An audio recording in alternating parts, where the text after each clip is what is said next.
All right, here we go. Chapter 4, Statistics. We are leaving probability behind us. The blues, which are playing in the background, hopefully will be leaving us because we're entering the world of stats. And it's not like probability is completely gone. Let me bring the music down just a titch. All right. What is statistics exactly? Well, specifically, let's ask ourselves, what is a statistician? See if I can spell this right. Well, since you asked, let me answer that. A statistician is somebody that has a question that needs answering. Sometimes they ask themselves the question, but most of the time statisticians are asked to go research a topic. And they first of all need to know how to collect the information that they're going to gather. Specifically, we call that data collection.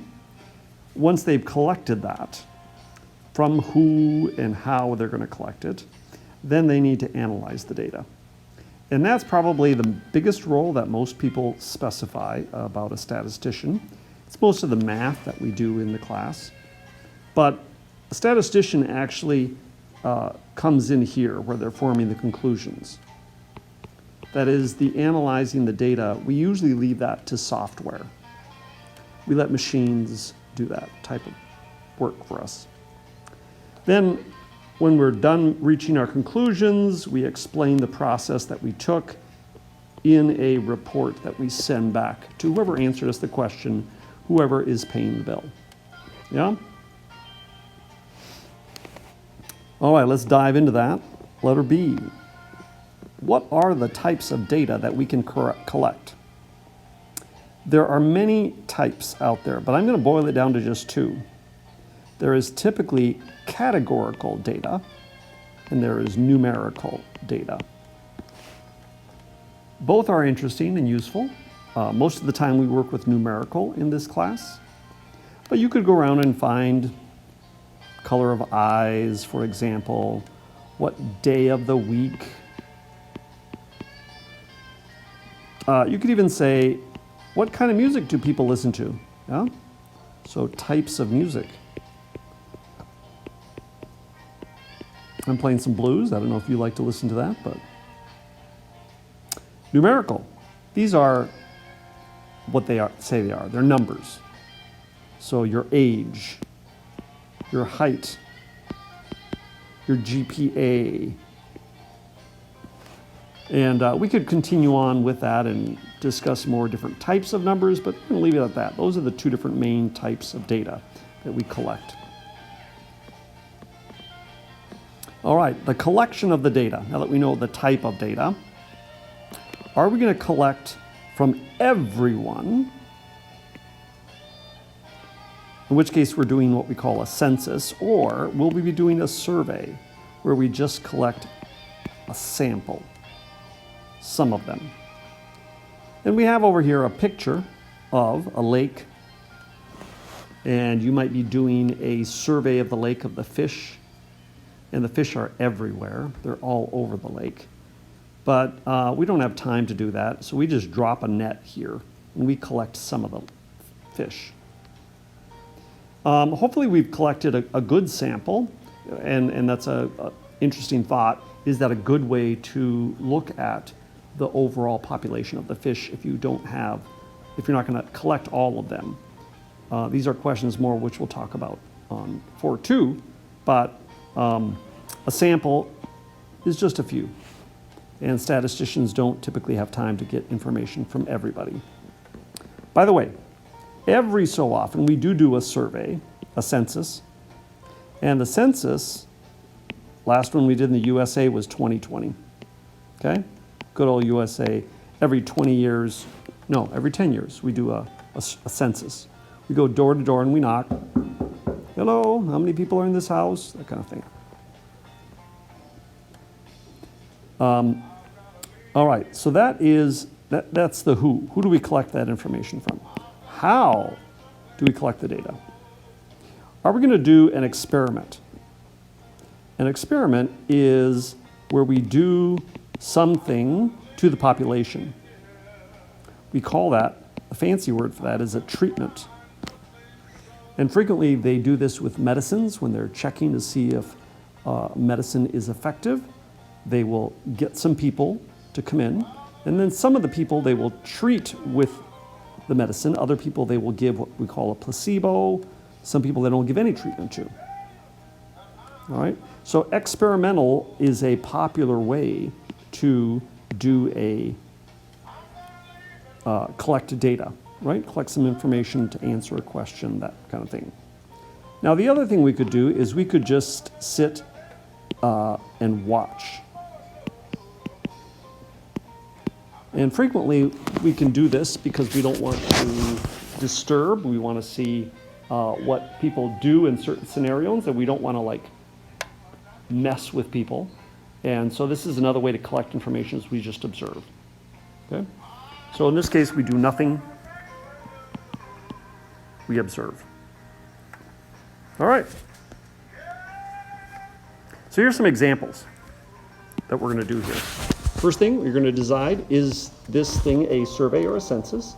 Is it experimental or observational? Registration at CIHS. Right? We do that in February every year, January, February. We ask kids to sign up. Is it a survey or a census? Do we ask everybody or just some people? Most people say census, and they are correct. Right? Now, some people say, no, it's a survey, the miscollection. We don't ask the seniors. Well, are the seniors even part of the registration process? And we say, no, they're not part of the population then. This registration only applies to freshmen, sophomores, and juniors. And by the way, if people don't fill out the registration, they call them down to the office, right? And they make sure that they get that information from them. So everybody's covered. Second of all, experimental or observational? Do we do something to the population before the courses, or do we just sit there and watch them? Excuse me. This is observational.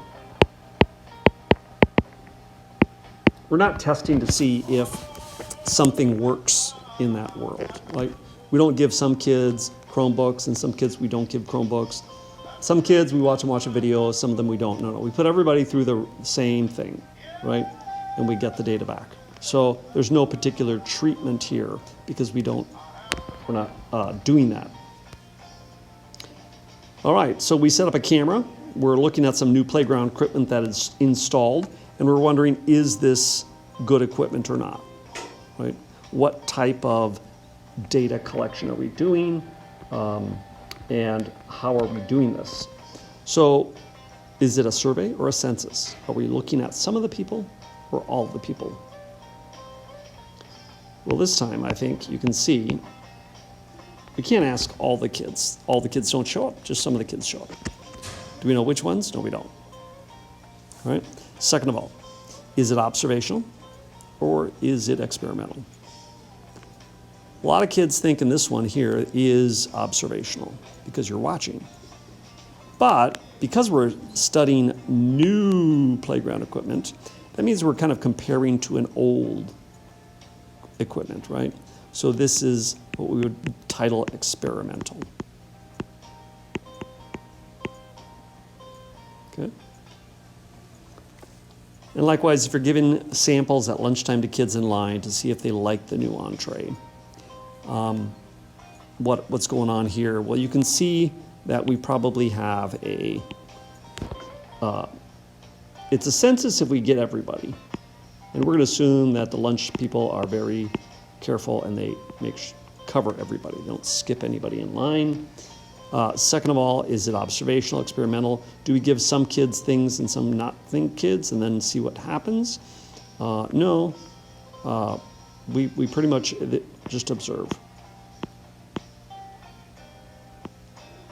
the information. Again, if we had two different things out there that we were testing, then that certainly would be an experimental. All right. letter D, we're now on the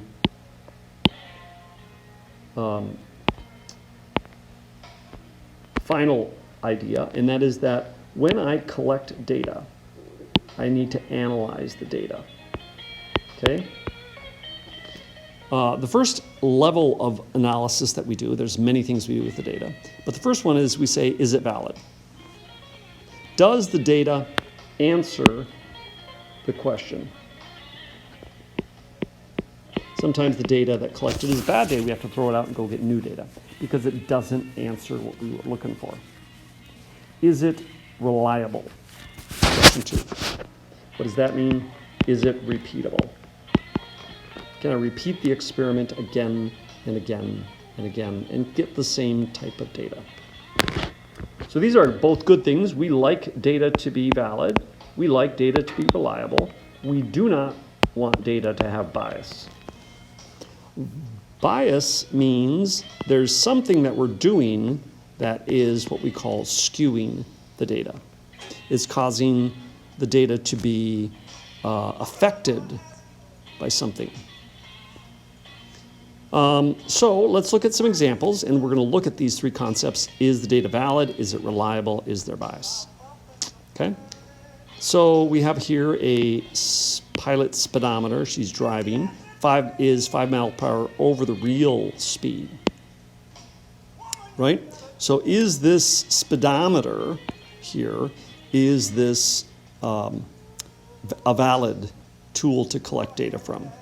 And the first thing we have to say is, does it answer the question, does it collect speed? Yes. So speedometers are a good idea. Okay? They record your speed. They don't record other things like your engine RPMs or your radio station that you're listening to, or the volume or the air pressure. They record speed. Is it reliable? Can you repeat this? And the answer is yes. You can repeat this. You're always going to be 5 miles per hour over. Is there bias? Is there something affecting this speedometer so it's not giving us the true thing? And the answer is yes. So this is actually bad news here, even though we answered yes. Whoop. We don't like bias. We want bias to be no.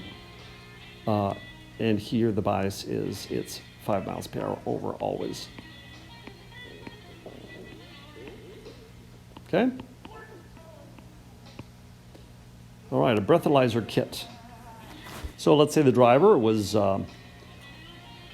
pulled over and tested to see, is that breathalyzer, and this is too sensitive, and it always reads too high. Okay? So we're describing then the instrument that we're using here, and is it valid? Yeah. A breathalyzer is a good idea. A breathalyzer measures blood alcohol level.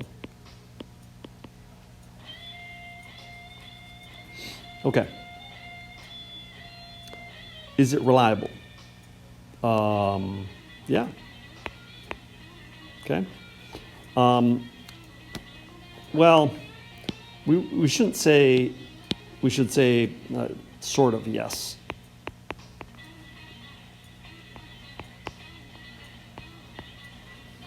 Why? Because it's too high. How high is it? We're not too sure. Above. So in that sense, this is kind of a poorly written question. We should specify how high it does measure.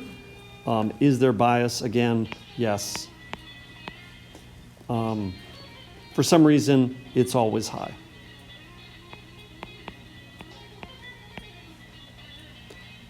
It's always too high. All right. A rusty scale. You're measuring your weight in the bathroom, and this rusty scale is kind of erratic. Sometimes it's over, sometimes it's under. Okay. Again, is it valid? Yes. Is it reliable?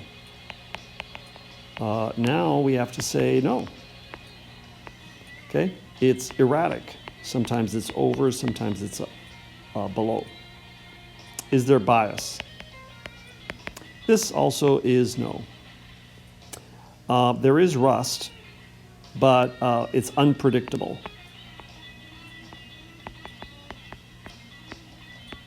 Okay? There's nothing that's telling it to go one way or the other. All right. That is your notes for the day. Good luck in your homework as you answer these questions. Not a lot of math, kids.